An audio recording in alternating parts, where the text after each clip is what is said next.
हाँ जी बाई की हाल चाल सारिਆਂ ਦਾ ਬਈ ਆ ਮੈਸੇਜ ਯਾਰ ਹਰ ਇੱਕ ਦੇ ਫੋਨ ਤੇ ਆਈ ਜਾਂਦਾ ਬਈ ਲੋਕ ਘਬਰਾਈ ਜਾਂਦੇ ਆ ਘਾਬਰੇ ਪਏ ਨੇ ਬਈ ਦੇਖੋ ਯਾਰ ਕਿਹੜਾ ਮੈਸੇਜ ਆ ਭਈਆ ਹੈ ਕੀ ਚੀਜ਼ ਹੈ ਯਾਰ ਇਹ ਦੱਸੋ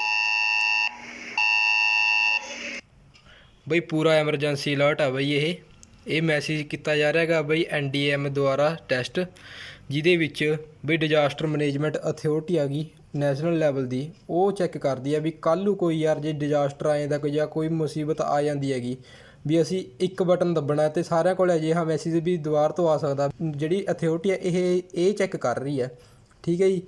ਤੇ ਆਹ ਦੇਖੋ ਯਾਰ ਬਾਰ-ਬਾਰ ਮੈਸੇਜ ਆਏ ਵੇ ਨੇਗੇ ਇਹ ਜੁਲਾਈ ਦੇ ਵਿੱਚ ਇਹਨਾਂ ਨੇ ਯਾਰ ਫੈਸਲਾ ਦਿੱਤਾ ਸੀਗਾ ਉਦੋਂ ਪਹਿਲਾਂ ਯਾਰ ਇਹ ਜਿਹੜੀ ਅਥਾਰਟੀ ਦਾ ਮੈਸੇਜ ਹੈ UK ਦੇ ਵਿੱਚ ਵੀ ਚੱਲਿਆ ਸੀਗਾ ਆਹ ਦੇਖ ਲਓ ਯਾਰ ਵੀਡੀਓ ਦੇਖ ਲਓ emergency alert will be sent to mobile users across the UK next month to test a new public warning system.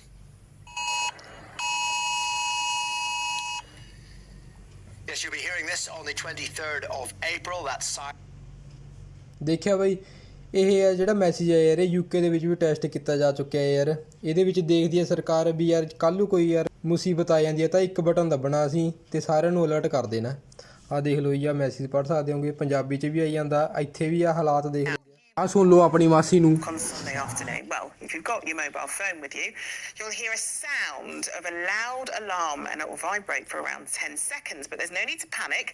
It's actually a test for a new government alert system which will be used across the UK. But it seems not everyone's been kept in the loop, as Chloe Keedy now reports. This government video tells you everything you need to know about its new emergency alert system. On Sunday, it's going to be put to the test. But how many of us are clear on what to expect? Do you know about the government's testing? If your life is in danger from violence, charities have raised concerns that it could reveal phones that have been hidden by survivors of abuse. lots of reasons why people The test at 3 p.m. on Sunday.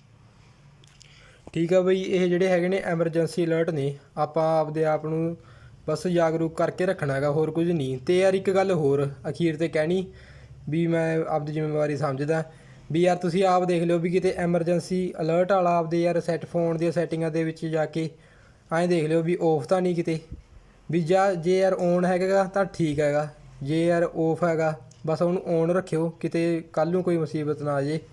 ਚੱਲ ਚੰਗਾ ਜੀ ਫਿਰ video ਚੰਗੀ ਲੱਗੀ ਤਾਂ share ਕਰ ਦਿਓ ਜੀ ਬਾਕੀ ਤੁਹਾਡੀ ਮਰਜ਼ੀ ਹੈ ਜੀ।